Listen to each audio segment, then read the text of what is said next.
Mga pagbasa ng mga salita ng makapangyarihang Diyos. Ang mga responsibilidad ng mga leader at manggagawa. Ang mga responsibilidad ng mga leader at manggagawa, 28.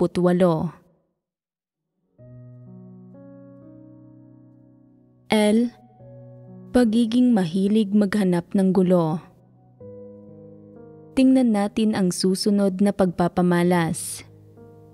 Ang pagiging mahilig maghanap ng gulo. Alam ba ninyo kung anong uri ng mga tao ang mahilig maghanap ng gulo? Sa iglesia, nakatagpo na ba kayo ng ganitong uri ng tao na mahilig maghanap ng gulo? Anuman ang kanilang edad, kasarian, o propesyong mayroon sila sa mundo, kung palagi silang naghahanap ng gulo at palaging gumagawa ng mga bagay na lumalabag sa mga batas at regulasyon na nagdudulot ng mga negatibong epekto sa iglesia at lumilikha ng malalaking hadlang sa gawain ng Ebanghelyo, dapat kaagad na pangasiwaan ng iglesia ang mga taong ito. Una, bigyan sila ng babala at kung masyadong malubha ang sitwasyon, patalsikin o paalisin sila. Hindi ninyo sila dapat pakitaan ng anumang paggalang. Anong uri ng mga tao iyong mahilig maghanap ng gulo? Halimbawa, ang ilang tao habang nagnenegosyo o nagpapatakbo ng mga pabrika sa mundo ay nakikisalamuha sa mga kahina-hinalang individual at madalas na gumagawa ng mga bagay na lumalabag sa mga batas at regulasyon. Ngayon, hindi sila nagbabayad o kulang ang ibinabayad nilang buwis. Bukas, nakikisali sila sa pandaraya at panlilinlang o nasasangkot pa nga sa mga kasong legal dahil sa pagdudulot ng kamatayan.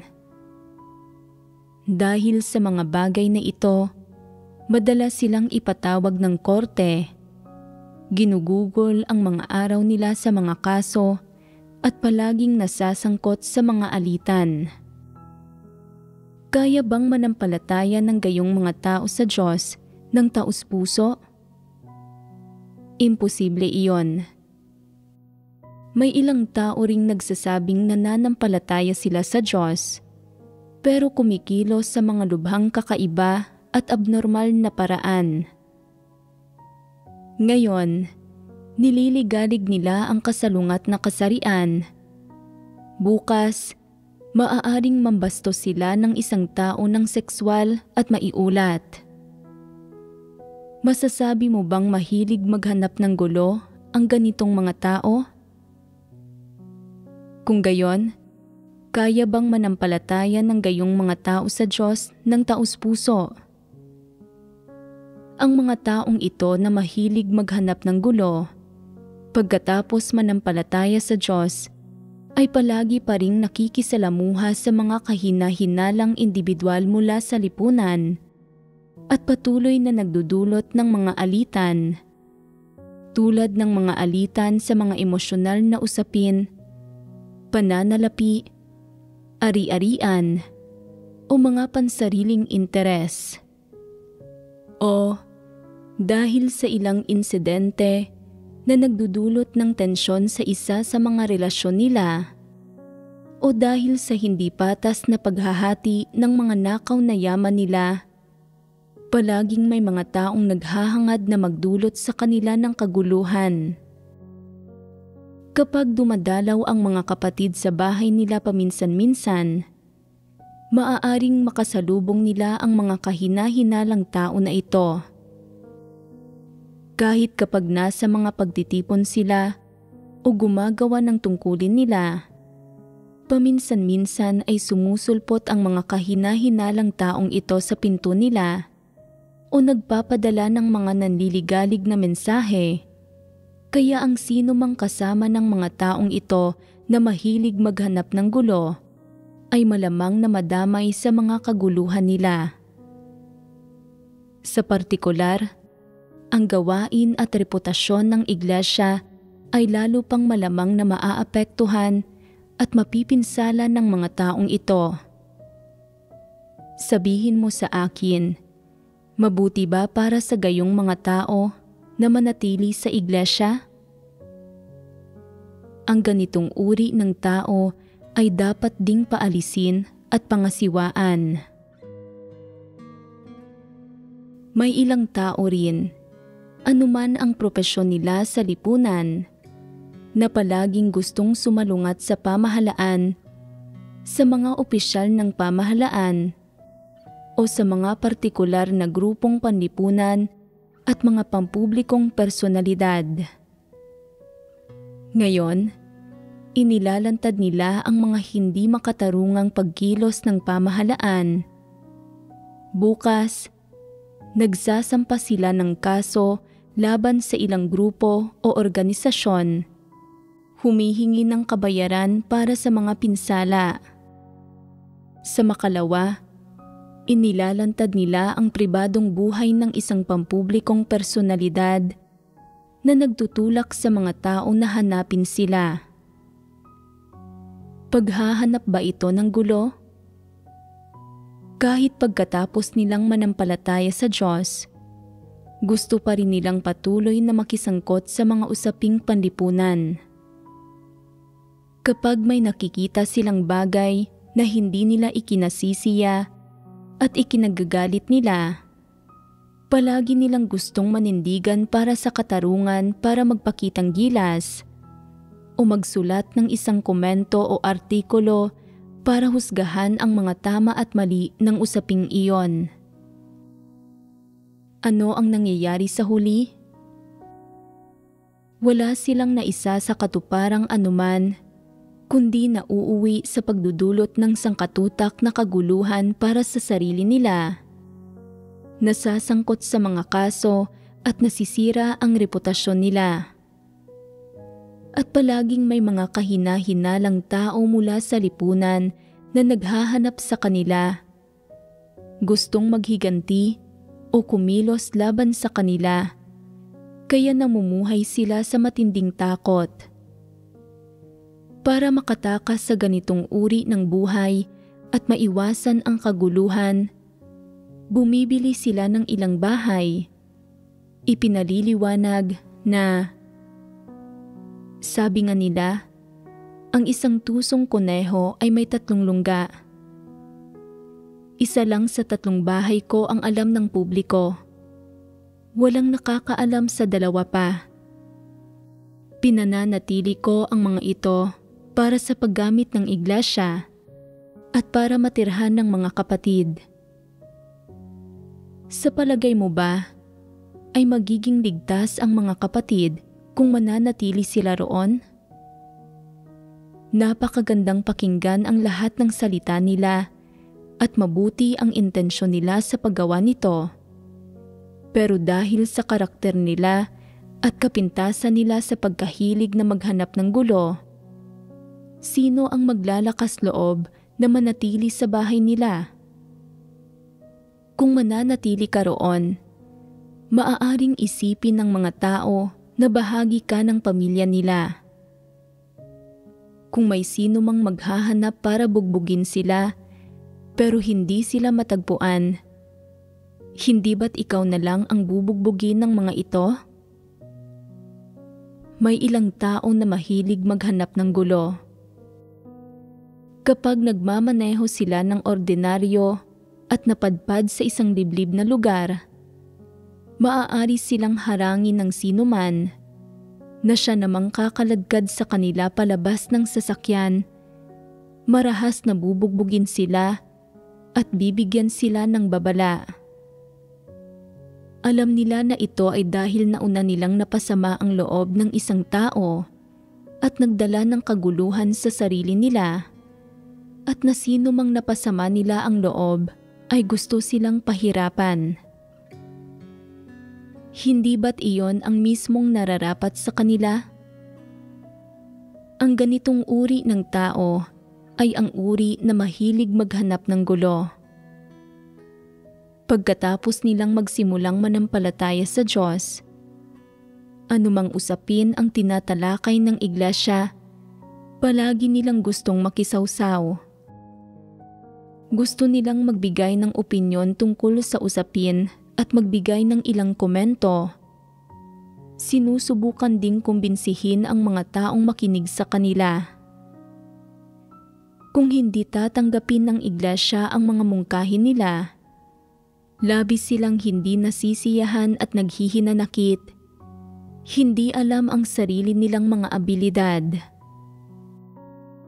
Gaano man karaming kawalan ang dinaranas nila, hindi nila kailanman natatandaan ang mga ito o kinapupulutan ng mga aral ang mga kabiguan nila.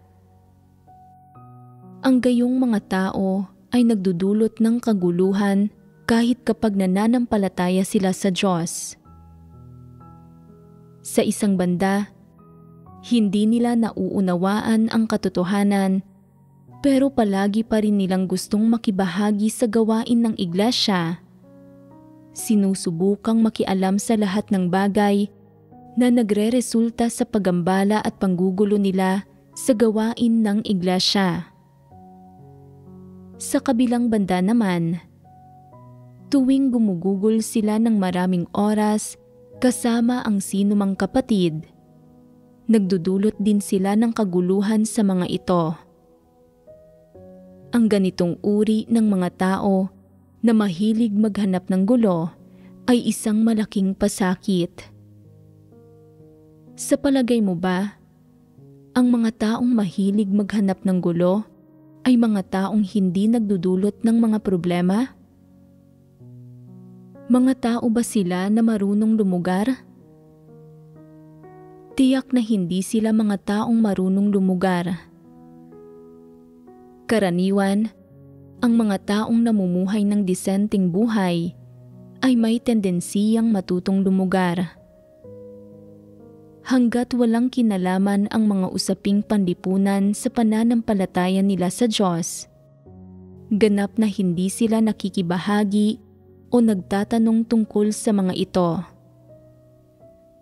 Tinatawag itong pagiging makatwiran, pag-unawa sa panahon, at pag-unawa sa katuturan ng mga bagay-bagay. Ang lipunan at sangkatauhang ito ay napakabuktot at komplikado. Gaya ng sinasabi ng mga walang pananampalataya, sa magulong kapanahunan at magulong mundong ito, kailangang matutunan ng mga tao kung paano protektahan ang sarili nila.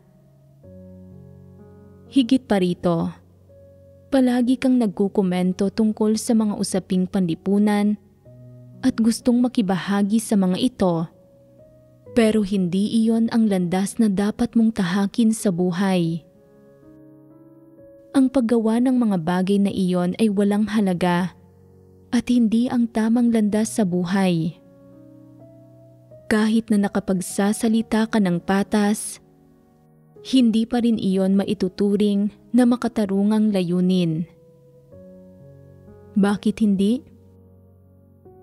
Dahil walang pagiging patas sa mundong ito.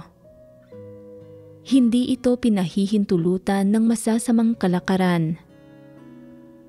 Kung talagang makapagsasalita ka ng mga patas at matapat na salita sa sambahayan ng Diyos, may halaga at kabuluhan iyon. Pero kung magsasalita ka ng mga patas at matapat na salita sa masama, tiwali at magulong mundong ito ng tao, ang gayong mga salita ay madaling mag-aanyaya ng gulo at magdadala ng panganib. Hindi ba't magiging napakahangal sabihin ang gayong mga salita kung ganoon?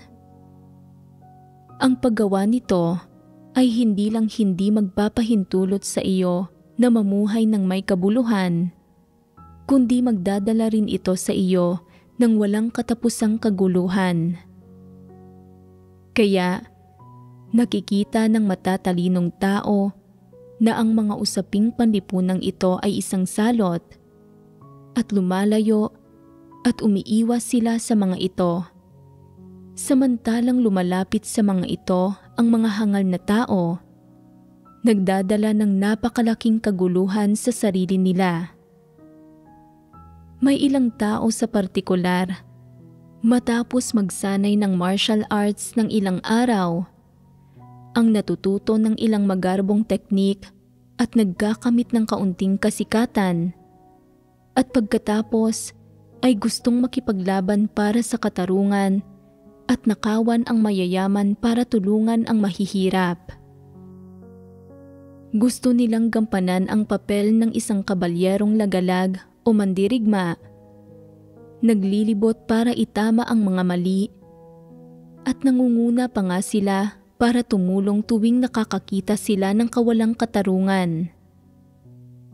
Bilang resulta, humahantong ito sa kaguluhan.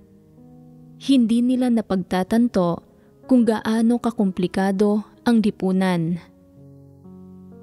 Sabihin mo sa akin, kapag kumikilos ka para tumulong, hindi ba't mauuwi ka sa pagpapasama ng loob ng ilang tao? Hindi ba't masisira mo ang maiingat na plano na ginawa ng ilang tao? Kapag nasira mo ang maiingat na plano na mayroon ang mga tao, palalampasin ka ba ng mga ito? Maaaring sabihin mong, ang isinasagawa ko ay isang makatarungang layunin. Pero kahit isa pa itong makatarungang layunin, hindi iyon pwede. Hindi ka pahihintulutan ng mundong ito na magsagawa ng mga makatarungang layunin. Kung gagawin mo ito, maghahanap ka ng gulo. Hindi ito nauunawaan ng mga hangal. Hindi nila makilatis ang mundo. Palagi nilang iniisip na dahil mga kabalyerong lagalag sila, dapat silang kumilos para tulungan ang iba. Pero sa huli, sinisira nila ang maiingat na plano ng isang tao, at ang taong iyon ay naghahangad na maghiganti sa kanila at tumatangging huminto. Ganito sila naghahanap ng sakuna. Palihim na sinisimulang alamin ng ibang tao ang pangalan nila, kung saan sila nakatira, kung ano ang sitwasyon ng pamilya nila, kung sino-sino ang miyembro ng pamilya nila, kung may anumang impluwensya ba sila sa lugar na iyon, at kung paano pinakamainam na kumilos laban sa kanila. Kapag may malinaw ng pangunawa ang taong iyon tungkol sa lahat ng ito, saka siya nagsisimulang kumilos laban sa kabalyerong lagalag, na ang buhay ay nagiging mahirap mula noon. Ang ganitong uri ng mga tao ay palaging naghahanap ng gulo, at gaano kalaki man ang mga kawalang dinaranas nila, hindi nila kailanman natututunan ang leksyon nila. Kapag nakakatagpo sila ng isang bagay na sa tingin nila ay hindi makatarungan, gusto pa rin nilang makipaglaban para sa katarungan at kumilos para tumulong. Hindi lang sila nagdadala ng kaguluhan sa sarili nila, kundi inilalagay rin nila ang pamilya nila sa panganib. At minsan pa nga ay isinasangkot dito maging ang mga kaibigan o kasamahan nila sa trabaho. Kung nananampalataya sila sa Diyos at pumapasok sa iglesia, maaari din nilang mailagay sa panganib ang mga kapatid. Halimbawa, kung masangkot sila sa kaguluhan sa lipunan at may isang taong gustong maghiganti sa kanila, at alam ng taong iyon na dumadalo ka sa mga pagtitipon kasama nila, Maaari itong lumapit sa iyo para sa impormasyon tungkol sa sitwasyon nilang personal at sa pamilya. Kaya, sasabihin mo ba sa taong iyon o hindi? Kung sasabihin mo, parang ipinagkanulo mo sila na magdudulot ng kaguluhan sa kanila. Kung hindi mo sasabihin, maaaring pahirapan ka ng taong iyon.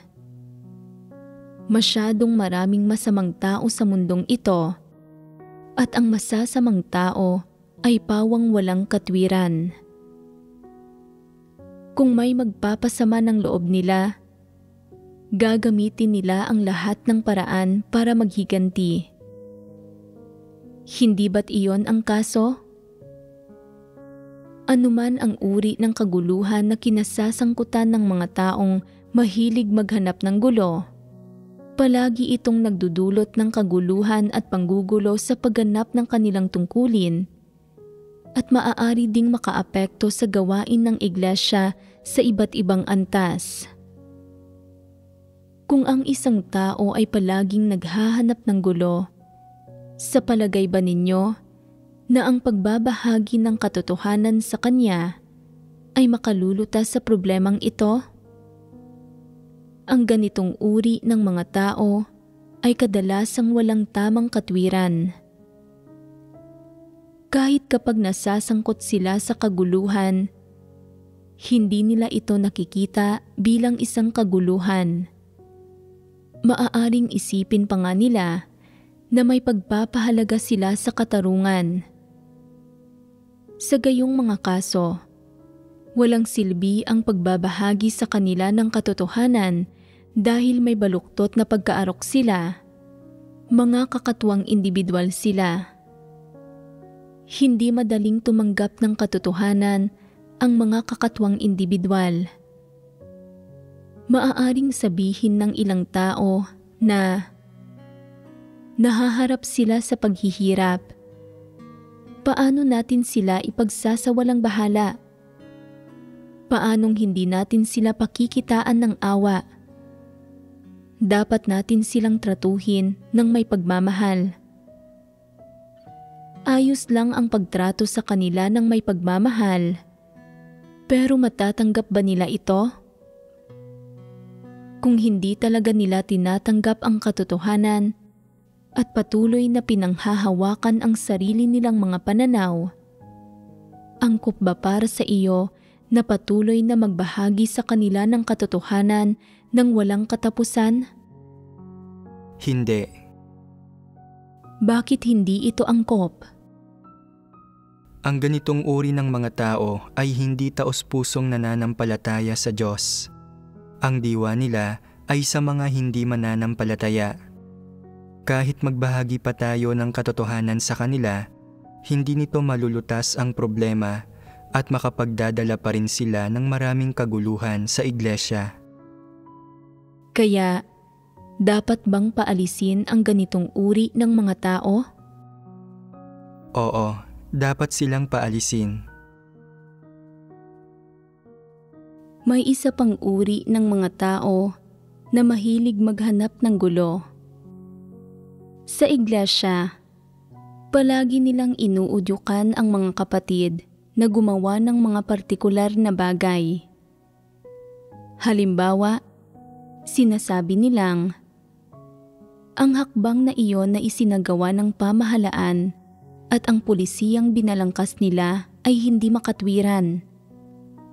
Bilang mga Kristiyano, dapat tayong magsagawa ng pagiging matuwid. Dapat tayong magsalita at hindi maaaring mabahag ang ating buntot tulad ng mga duwag. Kailangan nating magmarcha sa mga kalsada nang may mga bandera at magprotesta.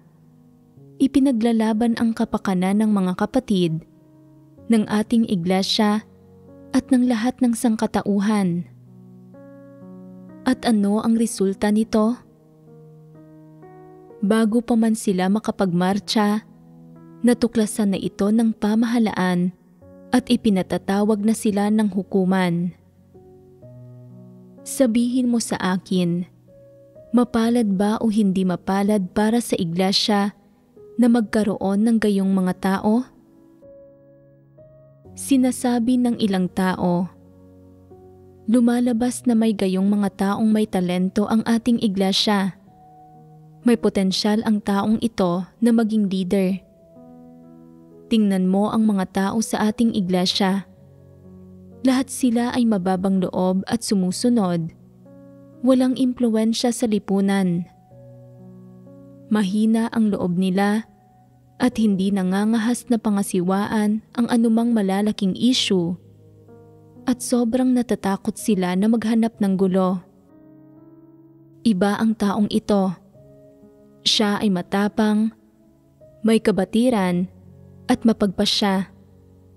May impluwensya rin siya sa lipunan, may kapabilidad, at kapag nakakakita siya ng kawalang katarungan, nangangahas siyang manindigan at kumilos.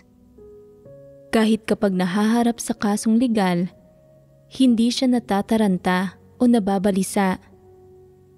Ang kakayahan ng kanyang pag-iisip ay likas na angkop sa pagiging isang opisyal. Kung ang taong ito ay masasangkot sa politika, magiging isang kinatawan siya o kahit papaano ay gobernador ng isang probinsya. Hindi tayo sapat na mahusay.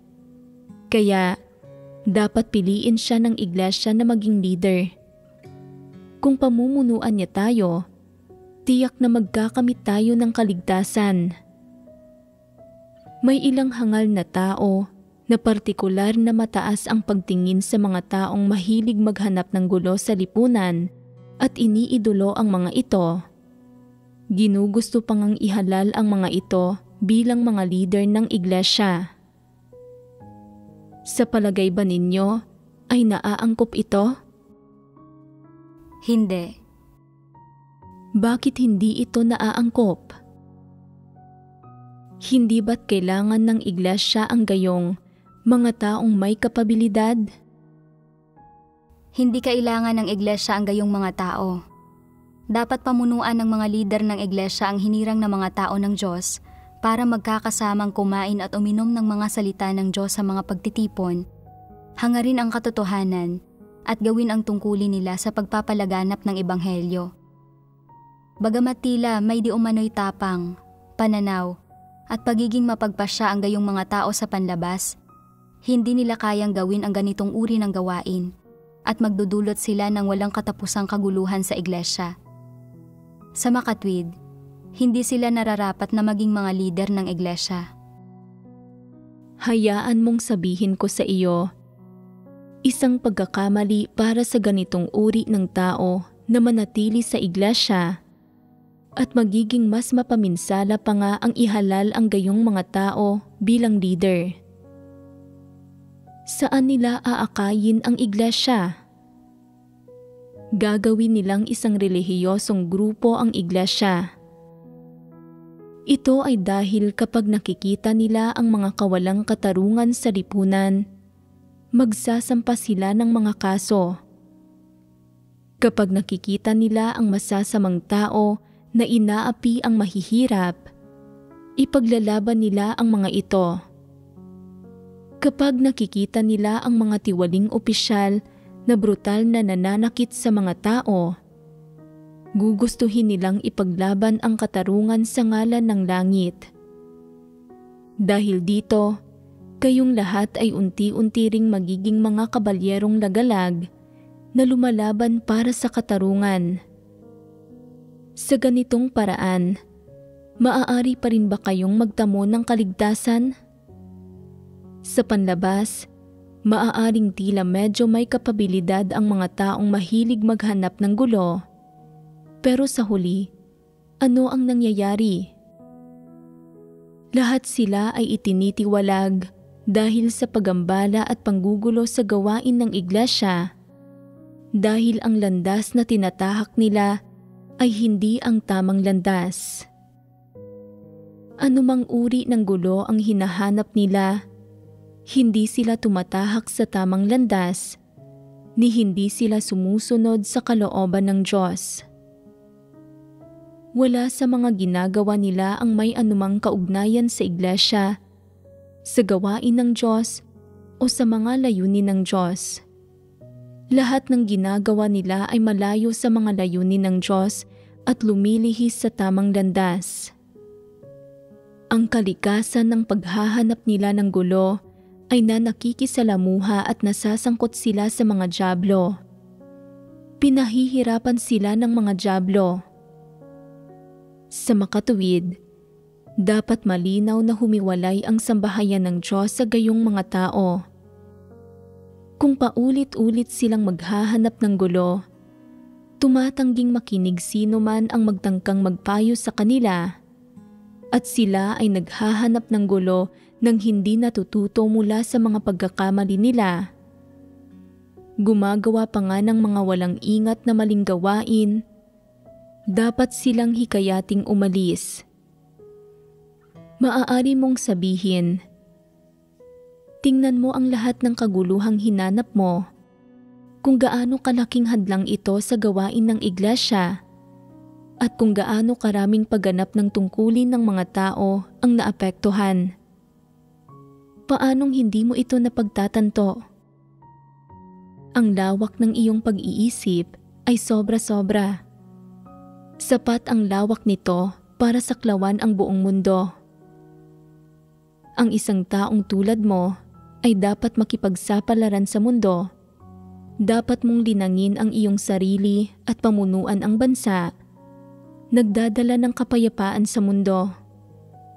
Nababagay ka sa pakikisalamuha sa matataas na opisyal. Saka ka lang makaaangat sa pangkaraniwan at magagawang makipagsapalaran at magtagumpay. Ang pananatili kasama ng mga taong nananampalataya sa Diyos araw-araw, hindi ba't hahadlangan ka lang niyon sa iyong malalaking ambisyon at lilimitahan ang iyong kakayahang makipagsapalaran at magtagumpay? Tingnan mo kami, wala sa amin ang may malalaking adhikain. Nakatuon lang kami sa pananampalataya sa Diyos, sa pagbabasa ng mas maraming salita ng Diyos para maunawaan ang ilang katotohanan, at sa paggawa ng mas kaunting kasamaan, at pagkatapos, marahil ay matatamo namin ang pagsang-ayon ng Diyos. Iyon lang iyon. Kaming lahat ay mga taong siniraan at ininsulto ng mga makamundong tao. Tinanggihan ng mundo, kaya hindi ka nararapat na makisalamuha sa mga katulad namin. Mas makabubuti sa iyo kung babalik ka sa mundo at magsisikap doon. Marahil ay makakamit mo ang malaking tagumpay at maisa sa katuparan ang iyong mga ambisyon. Naaangkop ba ang panghihikayat sa kanilang umalis sa ganitong paraan? Mabuting paraan ba ito para lutasin ang issue? Ganito dapat pangasiwaan ng iglesia ang gayong mga hindi mananampalataya. Ang paglutas sa usapin sa ganitong paraan ay ganap na naaayon sa mga katotohanang prinsipyo. Anong iba pang mga uri ng mga tao ang mahilig maghanap ng gulo? May isang uri ng tao na partikular na popular sa kasalungat na kasarian at palaging nakikipaglandian sa mga kahina-hinalang individual. Hindi sila naghahangad ng isang wastong romantikong relasyon. Sa halip, nagpapanatili sila ng mga napakalapit at hindi wastong relasyon sa maraming tao sa kasalungat na kasarian. Dahil hindi nila maayos na mapangasiwaan ang mga relasyon na ito, posible na magselos at maghiganti pa nga sa isa't isa ang mga taong nilalandi nila. Kaguluhan ba ito para sa kanila? Isa rin itong malaking kaguluhan. Maaaring walang pakialam ang ilang tao tungkol sa mga usaping ito, pero ang gayong mga bagay ay madalas na nagdudulot ng problema sa kanilang personal na buhay at sa kanilang pananalig, at maaari pa nga itong makaapekto sa kanilang personal na kaligtasan. Ang mga kaguluhang ito ay patuloy na sumusunod sa kanila at iyong mga madalas na makisalamuha sa kanila ay hindi maiiwasang madadamay rin. Nasa tunay na romantikong relasyon man sila sa mga individual na ito sa kasalungat na kasarian o nakikipaglandian lang at ginagamit ang isa't isa, wala tayong pakialam sa gayong mga usapin. Ano ang inaalala natin? Inaalala natin kung ang mga kaguluhang idinudulot nila ay may anumang masamang epekto sa mga kapatid o sa iglesia. Kung may epekto ito, dapat makialam ang iglesia para ayusin at pangasiwaan ang issue. Pinapayuhan silang asikasuhin ng maayos ang mga kaguluhang ito. Sa kung paano nila aasikasuhin ito, hindi tayo makikialam. Kung gaano man sila payuhan, tumatanggi pa rin silang makinig at hindi inaasikaso o nilulutas ang mga kaguluhang ito, dapat silang ibukod at bigyan ng babala. Kailangan mo munang asikasuhin ang mga personal mong kaguluhan. Kapag naayos na ang mga ito, maaari ka nang magpatuloy sa paggawa ng iyong tungkulin. Kung hindi mo aasikasuhin ang mga ito ng maayos, mananatili kang nakabukod. Bagaman mga mananampalataya sila at maaaring gumagawa pa nga ng kanilang tungkulin, marahil isang mahalagang tungkulin pa nga dahil sa mga seryosong problema sa kanilang personal na buhay at dahil ang kaguluhang hinahanap nila ay maaaring makaapekto sa gawain ng iglesia. Hindi ito maaaring baliwalain ng mga leader ng iglesia sapagkat ang mga kaguluhang ito ay nagdudulot ng mga potensyal na panganib. Halimbawa, maaaring malaman mula sa kanila ng mga taong nakakarelasyon nila ang ilan sa mga sitwasyon ng iglesia o mga personal na impormasyon tungkol sa mga kapatid. Kung isisiwalat nila ang impormasyong ito sa mga taong may masamang intensyon o sa malaking pulang dragon, makasasama ito kapwa sa iglesia at sa mga kapatid. Kaya, para sa iglesia, ang mga kaguluhang ito o mga potensyal na panganib ay dulot nilang lahat, kaya dapat ipalutas muna sa kanila ng iglesia ang mga personal na kaguluhan nila. Kung ganap nilang maaasikaso ang mga kaguluhan, maaaring magdesisyon ang sambahayan ng Diyos na tanggapin silang muli batay sa kanilang mga sitwasyon. Pero kung patuloy nilang hindi lulutasin ang mga kaguluhan nila at gusto pa ring gawin ang tungkulin nila, ano ang dapat gawin? Sa kasong iyon, dapat silang hikayating umalis o paalisin. Sa madaling salita, maging ito man ay mga leader ng iglesia o mga kapatid, kapag natuklasan nila na may mga tao sa iglesia na mahilig maghanap ng gulo, dapat nilang harapin ang usapin ng naaayon sa mga prinsipyo at kaagad itong pangasiwaan. Hindi nila dapat hintayin na magdala ng panganib ang mga individual na ito sa mga kapatid o magdulot ito ng kaguluhan sa gawain ng iglesia bago ito pangasiwaan at lutasin. May ilang tao na mabilis magdulot ng kaguluhan at makipag-away at makipagbasag ulo.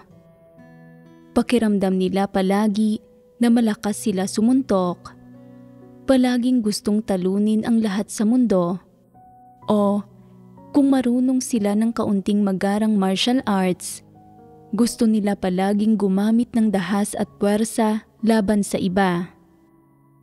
Hindi ba't ang ganitong klaseng tao ay mahilig ding maghanap ng gulo? Mayroon ding mga hindi marunong lumugar saan man sila magpunta. Hindi sila sumusunod sa mga patakaran o sa kaayusang pampubliko at palaging gustong maging hindi pangkaraniwan. Kapag nagmamaneho, ipinipilit nilang tumakbo kahit pula ang ilaw o iginigiit na lumiko sa kaliwa kung saan hindi ito pinahihintulutan. At kapag pinara at pinagmulta ng pulis, tumatanggi silang tanggapin ito at gustong iulat ang opisyal. Kita mo, nangangahas silang iulat ang sinuman. Kahit pa kumikilos ayon sa batas ang pulis, gusto pa rin nilang ireklamo ito. Binabaliwala nila ang batas. Hindi ba't ang mga hangal na ito ay mahilig maghanap ng gulo? Iniisip ng ganitong uri ng tao na mahilig maghanap ng gulo na mayroon silang Diyos na masasandigan dahil nananampalataya sila sa Kanya at na ang iglesia ay may maraming bilang ng tao at malaking impluwensya at kaya wala silang kinatatakutang anuman. Gumagawa sila ng mga walang ingat na maling gawain saan man para ipagyabang ang kanilang mga kapabilidad at para ipakita kung gaano sila kabigatin. Kahit pagkatapos masangkot sa legal na problema, hindi nila alam kung paano baguhin ang landas nila. Sa huli, ano ang sinasabi nila? Talagang masama ang mundong ito. Inaresto ako dahil lang sa paninindigan para sa katarungan. Talagang hindi patas ang mundong ito. Tumatanggi pa rin silang aminin ang mga pagkakamali nila. Nang uudyok at nagdudulot sila ng kaguluhan sa sarili nila, pero nagrereklamo sila na hindi ito patas sa kanila. Hindi ba't sobrang kakatwa nito? Gaano man kasama o kadilim ang mundo, hindi matalino para sa kanila ang mag-udyok ng kaguluhan. Hindi kailanman hiningi ng Diyos sa sino man na mag-udyok ng kaguluhan, ni hindi niya hiningi sa sino mang gamitin ang bandera ng pananampalataya sa Diyos para makipaglaban para sa katarungan at magpatupad ng katarungan sa ngalan ng langit. Sinasabi ng ilang tao, ang mga batas ng mundong ito ay hindi ang katotohanan, kaya hindi kailangang sundin ang mga ito. Kahit na ang batas ay hindi ang katotohanan, hindi kailanman sinabi sa iyo ng Diyos na maaari mong labagin ang batas ayon sa iyong kagustuhan, ni hindi niya sinabi sa iyo na maaari kang pumatay o manunog. Hinihingi sa iyo ng Diyos na sundin ang batas at sumunod sa kaayusang pampubliko sa lipunan, na matutong sundin ang mga moral na pamantayan at sundin ang mga patakaran saan ka man magpunta, na huwag galitin ang mga tao at huwag maghanap ng gulo. Kung lalabagin mo ang batas, ikaw mismo ang magpapasan ng mga kahihinatnan.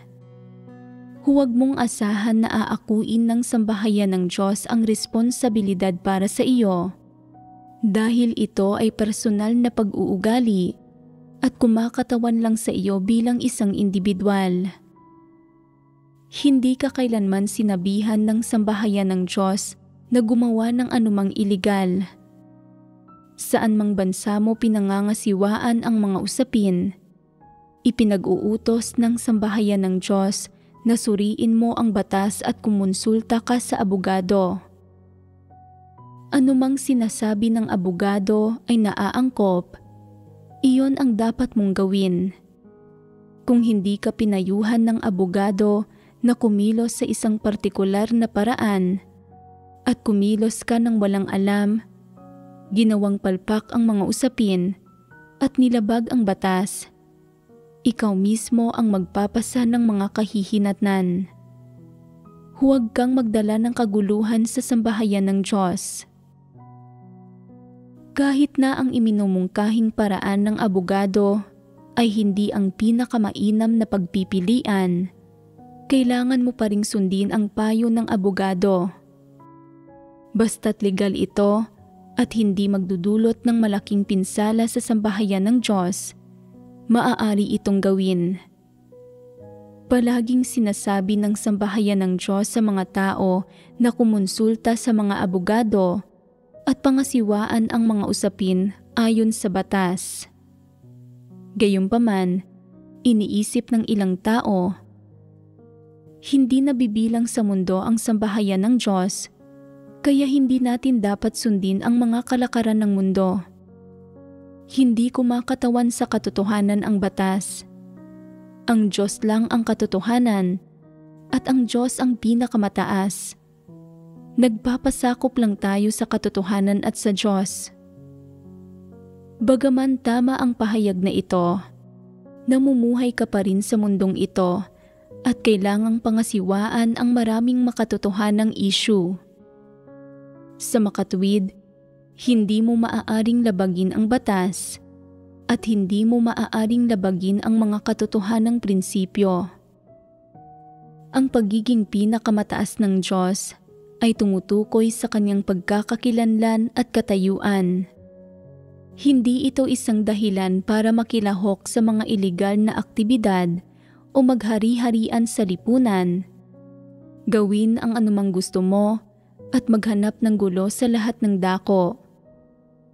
Hindi kailanman hinikayat o hiningi ng Diyos sa sinuman na labagin ang batas sa paggawa ng anumang bagay, kundi sinasabi sa iyong sundin ang batas at sumunod sa mga panlipunang panuntunan na kapag nilabag mo ang batas at naparusahan ka, dapat mong tanggapin ang parusa at na hindi ka dapat magdulot ng issue o maghanap ng gulo. Kung palagi kang naghahanap ng gulo, palaging iniisip na dahil nananampalataya ka sa Diyos ay sinusuportahan ka ng Diyos at kaya wala kang kinatatakutan, sasabihin ko sa iyo, mali ka. Hindi sinusuportahan ng Diyos ang iyong kawalang takot sa harap ng lahat ng bagay at hindi magbabayad ang sambahayan ng Diyos para sa lohika mong tulad ng sa isang tampalasan. Huwag na huwag mong iisipin na dahil lang maraming tao sa sambahayan ng Diyos at may malaking impluwensya ito, maaari mong gawin ang anumang gusto mo. Kung ganito ka mag-isip, mali ka. Ito ang lohika ni Satanas. Hindi kailanman sinabi ng sambahayan ng Diyos ang gayong bagay at hindi rin ng Diyos. Hindi hinihikayat ng sambahayan ng Diyos ang sino man na kumilos ng ganito. Totoo na maraming tao ang sambahayan ng Diyos, pero ang bilang ng mga tao, marami man o kaunti, ay hindi para suportahan ang sino man, palakasin ang loob nino man, o protektahan ang sino man mula sa kaguluhan at ayusin ang lahat. Pinipili ng Diyos ang mga tao para sumunod sila sa Kanya at sundin ang kalooban Niya, para maging pasok sila sa pamantayan bilang mga nilikha at matupad ang tungkulin ng mga nilikha. Hindi ito para kalabanin mo ang mundo. Hindi ito para magsabi ka ng magagarbong ideya sa mundo at tiyak na hindi ito para turuan mo ng leksyon ang mundo. Ang pananampalataya sa Diyos ay hindi tungkol sa pagsalungat sa agos. Wala itong kinalaman sa pagsalungat sa agos o paghamak sa mundo. Kaya, huwag kang magkamali ng pagkaunawa sa mga layunin ng Diyos para sa tao at huwag mong bigyan ng maling pakahulugan o maling pag-unawa ang kabuluhan ng pananampalataya sa Diyos. Ano ang pakay ng Diyos sa pagpili sa mga tao? Hinihirang ng Diyos ang mga tao para makamit ang mga ito, para makamit ang tunay na mga nilikha, para makamit ang mga tao na tunay na sumasamba sa Diyos. Ito ay para lumitaw ang isang bagong sangkatauhan, isang sangkatauhan na makasasamba sa Diyos. Ang pakay ng Diyos sa pagpili ng mga tao ay hindi para kalabanin ng mga ito ang mundong ito o ang sangkatauhan. Sa makatuwid, hanggat maaari ay dapat ilayo iyong mga mahilig maghanap ng gulo mula sa iglesia at sa mga lugar kung saan ginagawa ng mga tao ang tungkulin nila para maiwasang maapektuhan ang pagganap ng tungkulin ng iba.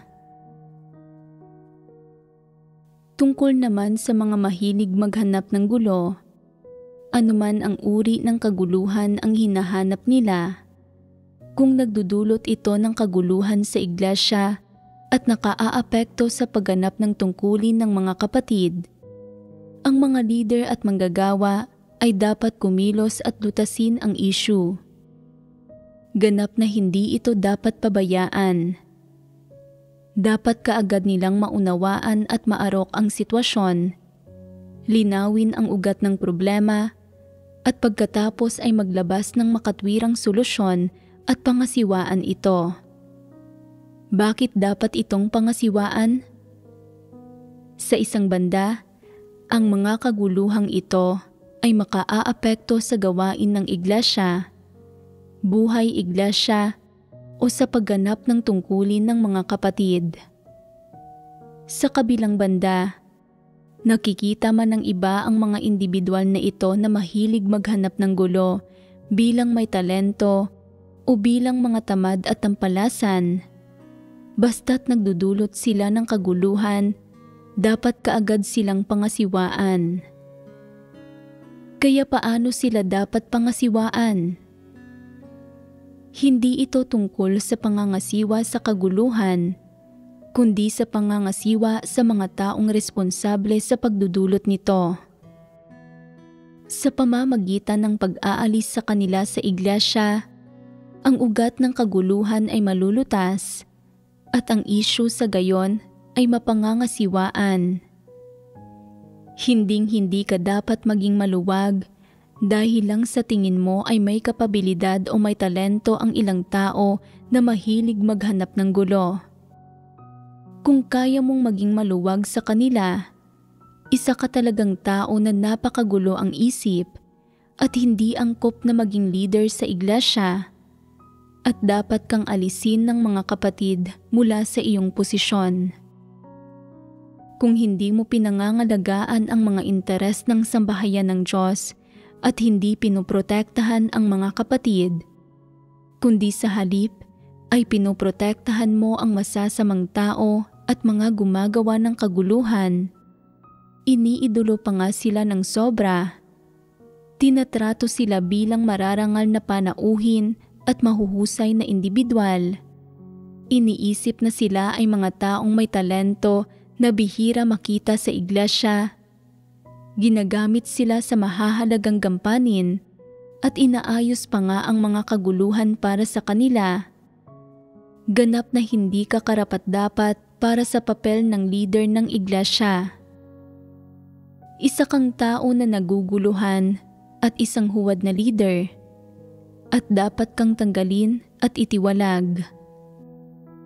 Kung ang isang leader ng iglesia ay tumangging makinig sa payo at iginigiit na protektahan ang isang masamang tao na mahilig maghanap ng gulo o ginagamit ang mga ito sa mahahalagang gampanin, hindi lang dapat alisin ng mga kapatid ang leader, kundi isama rin ito sa taong iyon na mahilig maghanap ng gulo at paalisin sila pareho. Hindi ba't iniidolo mo ang tao na naghahanap ng gulo? Pakiramdam niya ay protektado mo rin siya at magkasundo kayo. Pwes, kung ganoon, pasensya na. Pero pareho kayong kailangang umalis. Hindi kailangan ng sambahayan ng Diyos ang sino man sa inyo. Kung may mga tao sa iglesia na mahilig maghanap ng gulo at walang alam ang mga nakatataas na leader, habang ang leader ng iglesia ay magulo ang isip at walang paghilatis, ang mga kapatid na nakauunawa sa katotohanan ang dapat kumilos para lutasin ang issue. Una, dapat nilang kaagad na iulat ang usapin sa mga nakatataas na leader. Bukod dito, Dapat silang makiisa sa iba pang mga kapatid para magbahaginan at kilatisin ang huwad na leader. Kapag nakumpirma ng ito ay isang huwad na leader, dapat itong tanggalin o alisin at dapat maghalal ng isang bagong leader.